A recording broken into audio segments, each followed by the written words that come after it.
Vous savez, en province Nord, quelle proportion représente l'électorat non indépendantiste?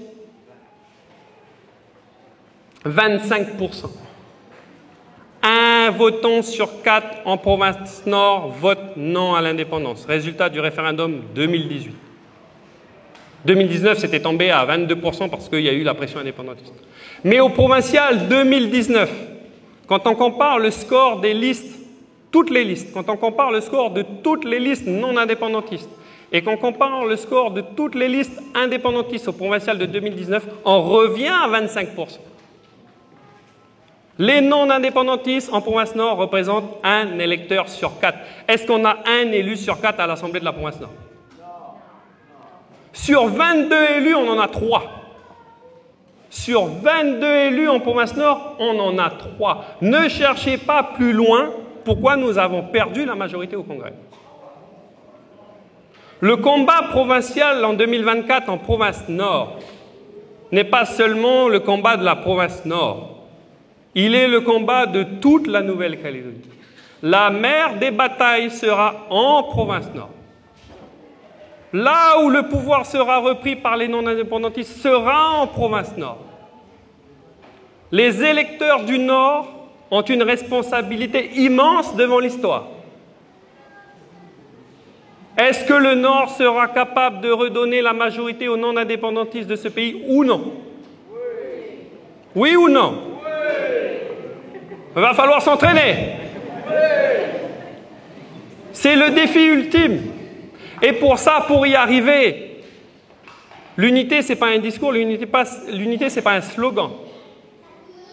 L'unité, elle est fondamentale. L'unité, c'est une obligation. C'est un devoir.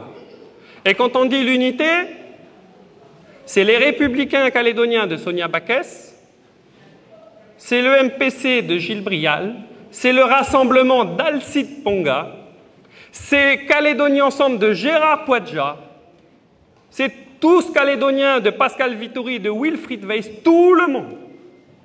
Il ne faut pas qu'il en manque un.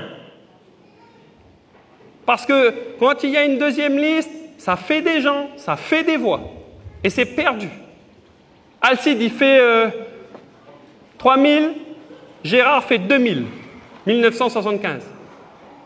Ça a été 1975 de perdu.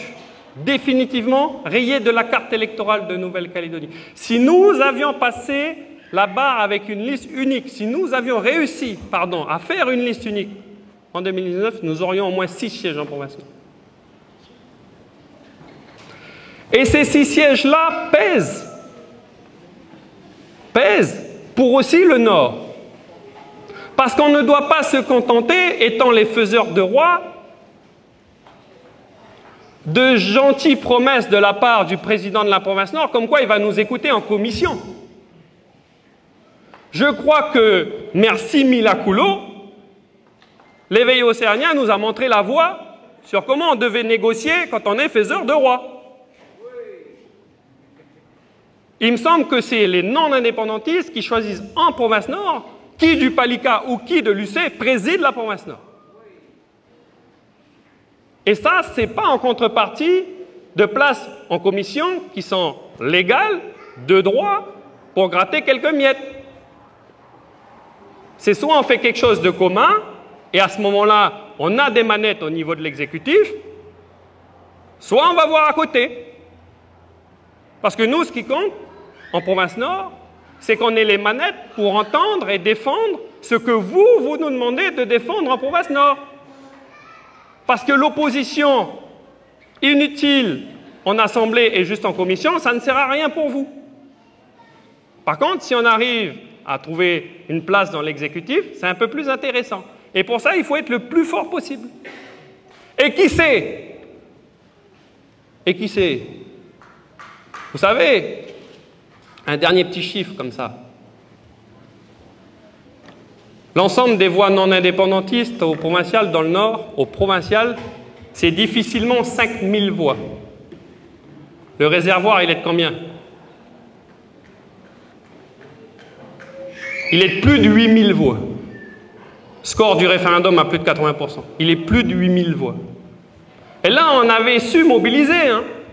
les SMS, les procurations, les appels, les réunions. Ben on refait pareil.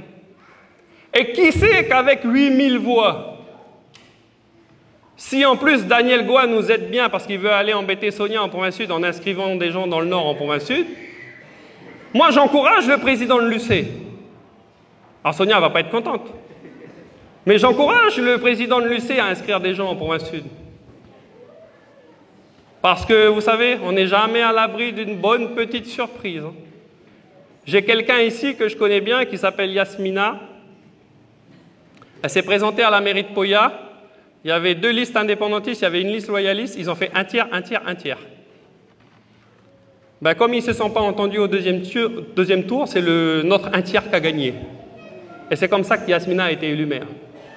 Donc, vous savez, moi, j'ai des modèles comme ça qui me disent que ça vaut le coup d'y aller. Ça vaut le coup d'y aller et ça vaut le coup d'y aller ensemble. Donc voilà mon dernier vœu, mes chers amis, pour 2024, avant de passer au steak de cerf, qui ont été non pas tués à Poya, mais à la fois, et je remercie Johan Fressinet pour ça, j'ai une pensée pour lui. Mais voilà mon vœu le plus cher en 2024. C'est qu'on fasse une petite délégation là vers novembre-décembre, au rond-point là-bas, et puis qu'on prenne nos sièges, et ceux qu'on mérite, qu'on retrouve les nôtres.